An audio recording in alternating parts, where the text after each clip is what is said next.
Hello everyone, welcome to next gen automation. आज मैं आपके साथ ऐसे टॉपिक पे बात करने वाला हूं जो हर electrical engineer, automation engineer, diploma student और इंजीनियरिंग फ्रेशर्स को सुनना चाहिए। क्वेश्चन सिंपल है, 2030 तक इंडस्ट्रियल ऑटोमेशन का फ्यूचर क्या होगा, अपने एक्सपीरियंस से बताऊंगा। क्या पीएलसी प्रोग्रामिंग की जॉब रहेंगी? क्या एआई इंजीनियर को रिप्लेस कर पाएगा? क्या रोबोट फैक्ट्री को कम्प्लीटली चलाएगा? और सबसे इंपॉर्टेंट, आज जो स्टूडेंट्स पीएलसी ऑटोमेशन सीख रहे हैं, क्या उनको फ्यूचर में सेफ है? आज हम इसी बारे में बात करेंगे। तो चलिए एक सिंपल क्वेश्चन से स्टार्ट करते हैं। आपके आसपास कितनी चीजें ऑटोमेशन हो चुकी है आप खुद देख रहे हैं, जैसे ATM, metro, automatics door, online payments, food delivery apps, self checkout machine, सब कुछ ऑटोमेशन की तरफ शिफ्ट हो रहा है। और फैक्ट्रियां भी इस ट्रेंड से अलग नहीं है। और पिछले कुछ 10 सालों में फैक्ट्री में बहुत कुछ चेंज हो चुका है। और पहले जहां 20 लोग काम करते थे, अब वहां सिर्फ 2 लोग की जरूरत रहती है ऑटोमेशन के जमाने में। और आज वही काम पूरा ऑटोमेशन से हो रहा है। Conveyors, robot, sensor, PLC system, automation system, vision camera, automation inspection machines, यह सब मैन्युफैक्चरिंग में फ्यूचर है। अब सोचो, अगर 2026 में इतना ऑटोमेशन हो चुका है तो मेरे हिसाब से इंडिया अभी ऑटोमेशन रिवॉल्यूशन के स्टार्टिंग फेज में है। अभी असली ग्रोथ आनी बाकी है ऑटोमेशन फील्ड में। गवर्नमेंट मेक इन इंडिया को पोस्ट कर रही है, सेमीकंडक्टर्स प्लांट आ रहे हैं, सोलर मैन्युफैक्चरिंग प्लांट बहुत सारे बन रहे हैं, और बैटरी मैन्युफैक्चरिंग प्लांट में भी इंडिया में बहुत ग्रोथ है और बनी रहे प्लांट्स। आप खुद मीडिया में चेक कर सकते हो। और इलेक्ट्रिक व्हीकल में रिवॉल्यूशन आ रहा है इंडिया में। और आप ही सोचो, इन सब में इंडस्ट्री में किस चीज की जरूरत है? Engineer, maintenance engineer, PLC programmer, control engineer, SCADA engineer, robotic engineering, यह सबसे कॉमन क्वेश्चन है, क्या एआई पीएलसी जॉब खा जाएगा? और मेरा आंसर है partially yes, partially no. AI robots बना सकता है, एआई रिपोर्ट्स बना सकता है, डाटा एनालाइज कर सकता है, प्रिवेंटिव मेंटेनेंस में हेल्प कर सकता है, मशीन लर्निंग एल्गोरिथम में सपोर्ट कर सकता है। लेकिन जब प्रोडक्शन लाइन रुकेंगी तो मेंटेनेंस इंजीनियर की जरूरत तो पड़ेगी। सेंसर फेल हो गया, मोटर ट्रिप हो गई तो उसको मैन्युअली इंसान को ही चेंज करना पड़ता है। न्यूमेटिक सिस्टम लीकेज करें तब फैक्ट्री में इंजीनियर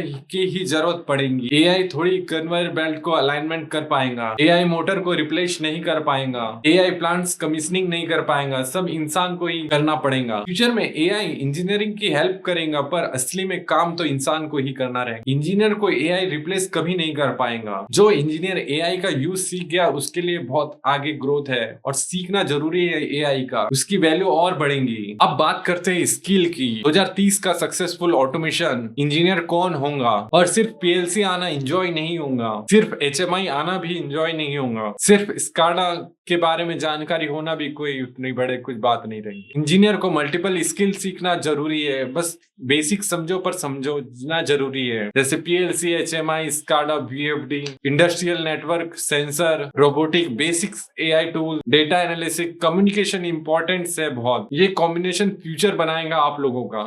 अब मैं आपको एक रियलिटी शेयर करना चाहूंगा। आप इस वीडियो यहाँ तक के देख लिए तो बहुत सारे स्टूडेंट सिर्फ सर्टिफिकेट कलेक्ट करते हैं कि ऑटोमेशन की ट्रेनिंग कर ली, सर्टिफिकेट ले लिया, पर ट्रेनिंग में जो स्किल्स लेना था वो नहीं ली। लेकिन प्रैक्टिकल नॉलेज जीरो है, तो इससे कुछ भी नहीं होगा। प्रैक्टिकल नॉलेज आपको बहुत होना चाहिए। इंडस्ट्री वैसे भी आपको प्रॉब्लम सॉल्व करने की तरह से देखती है कि आप कितनी प्रॉब्लम सॉल्व कर पाएंगे, कितने जल्दी सीख पाओगे। अगर आप फ्यूचर सिक्योर करना चाहते हो तो सिर्फ कोर्स कलेक्ट मत करो, आप स्किल्स सीखो। कहीं इंस्टीट्यूट ज्वाइन करो, कहीं सीखो ऑटोमेशन का कोर्स, या फ्रेशर हो तो कंपनी ज्वाइन कर लो, मशीन समझो, फैक्ट्री का प्रोसेस समझो, ट्रबल सेटिंग सीखो, प्रैक्टिकल नॉलेज लो जितना हो सके उतना जल्दी। वैसे भी 2030 तक के ऑटोमेशन की जॉब कभी खत्म नहीं होंगी, उसकी जॉब हमेशा इंक्रीज ही होंगी। और सबसे ज्यादा फ्यूचर है इलेक्ट्रिकल इंजीनियरिंग के लिए।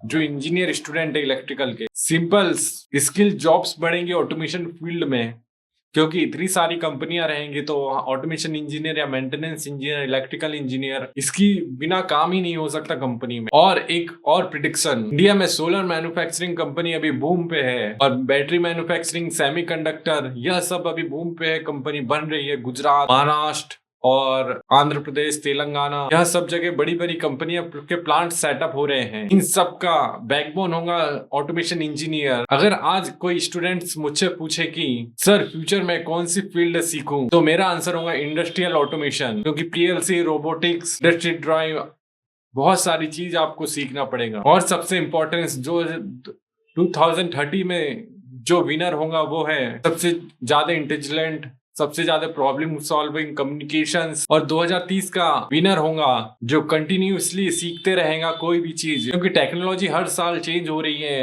रिवॉल्यूशन अभी इंडिया पीक पे है। आज आप कमेंट्स में बताओ, क्या आपको लगता है इलेक्ट्रिकल इंजीनियर की जॉब एआई खा पाएगा? नहीं खा पाएगा वैसे, पर आप अपने सजेशन से बताओ, क्या इंजीनियर और एआई साथ में काम करेंगे? मुझे आपका ओपिनियन जरूर बताओ। अगर आपको यह वीडियो पसंद आए, चैनल को सब्सक्राइब जरूर करना और नेक्स्ट जेन ऑटोमेशन के साथ जुड़े रहना। तो मिलते हैं नेक्स्ट वीडियो में। Thank you, next gen automation.